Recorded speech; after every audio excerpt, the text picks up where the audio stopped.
Друзья, всем привет! Вы на канале Сладкий Мастер. Готовлю торт «Трухлявый пень», который был очень популярен в советское время и пользовался спросом среди любителей сладкой выпечки с кремом. Трухлявый пень традиционно готовится из бисквитной коржи на домашнем варенье, сметанным кремом и начинкой с сухофруктами. В качестве декорирования я использовал вареную сгущенку, шоколадную нитку и грецкие орехи. Торт получил свое название благодаря внешней схожести со старым трухлявым пнем, а потому его форма может быть произвольной, без четких пропорций и контуров. Легкая небрежность в оформлении только подчеркивает старый спил. Вкус трухлявого пня понравится всем любителям проверенных советских рецептов из простых и доступных продуктов того времени. Друзья, более подробное описание рецепта, а также особенности и мерные значения по продуктам вы можете посмотреть в рекомендациях, которые я всегда оставляю под каждой публикацией. Для бисквитов в яйца всыпаю сахар, взбиваю на высоких оборотах миксера в течение 3 минут до получения пышной яичной смеси. Добавляю сметану, растительное масло и варенье. Недолго перемешиваю миксером. Всыпаю сразу всю муку, разрыхлитель, соль и ванилин. Осторожно перемешиваю ингредиенты, чтобы получилось равномерно вымешанное тесто, без мучных фрагментов. При желании варенье можно заменить на красный джем или повидло. Вот такое бисквитное тесто с вишневым вареньем получилось. На противень предварительно выстеленной пекарской бумагой выкладываю все бисквитное тесто. Равномерно распределяю тесто по всей поверхности противня силиконовой лопаткой. Убираю противень с тестом в разогретую до 170 градусов духовку на 40 минут. Готовность выпечки проверяйте с деревянной шпажки или на упругость, не вынимая выпечку из духовки. Остывший бисквит разрезаю вдоль на 3 равные полоски острым ножом. Длина и ширина полосок в данном рецепте не имеет принципиально важного значения, так как размер противня всегда отличается от того, что указано в рецепте. Для начинки в чаше перемешиваю мелко рубленые сухофрукты и грецкие орехи. Вот такая начинка получилась. Для крема в жирную сметану всыпаю всю сахарную пудру, перемешиваю венчиком, чтобы получился сметанный крем. Друзья, все нюансы по сметане я указал в рекомендациях. По мере взбивания сметана начинает густеть.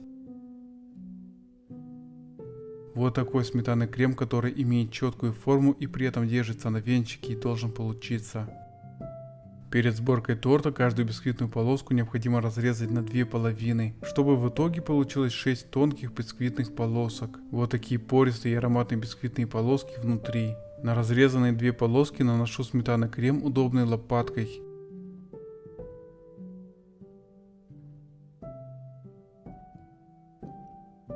После того, как нанес крем, убираю заготовку в холодильник. С оставшимися 2 заготовками проделываю идентичные манипуляции. Друзья, буду благодарен, если поставите лайк на это видео, тогда я буду точно знать, что рецепты с тортами вам нравятся. Любая активность значительно продвигает канал в рейтинге, а меня мотивирует еще больше делиться проверенными и стабильными рецептами с описанием всех нюансов. Каждую заготовку обсыпаю плодово-ореховой начинкой в произвольном порядке. Дополнительно фиксирую начинку, слегка вдавливая ее в сметанный крем, чтобы при сборке торта начинка не осыпалась. Первую полоску осторожно скручиваю в рулет. Готовый рулет перекладываю на вторую полоску и продолжаю сворачивать рулет руками. Бисквитный рулет устанавливаю на рабочую поверхность, осторожно фиксируя руками. Таким образом собираю торт из бисквитных полосок.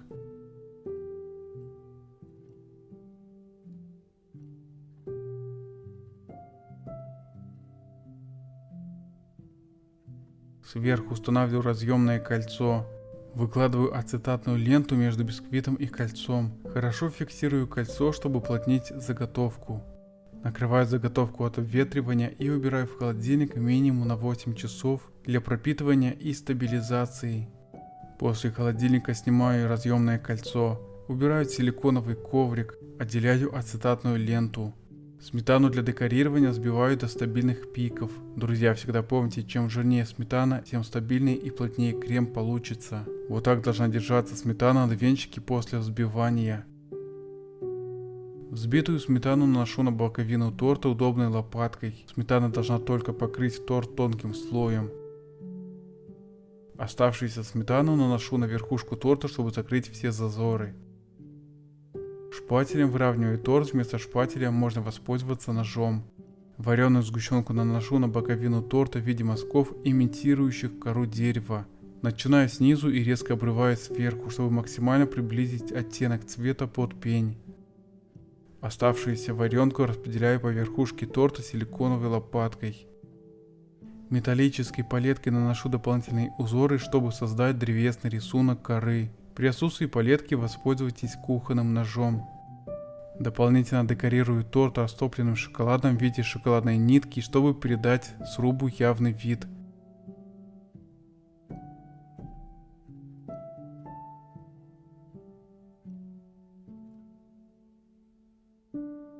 Боковину торта также декорирую растопленным шоколадом. Окончательно завершаю украшение торта мелко рубленными грецкими орехами, которые делают пень максимально трухлявым и старым. Вместо грецких орехов можно использовать любые орехи по своему желанию. Торт трухлявый пень получился очень вкусный, с нежными сметанными коржами на варенье, сметанным кремом и приятной начинкой.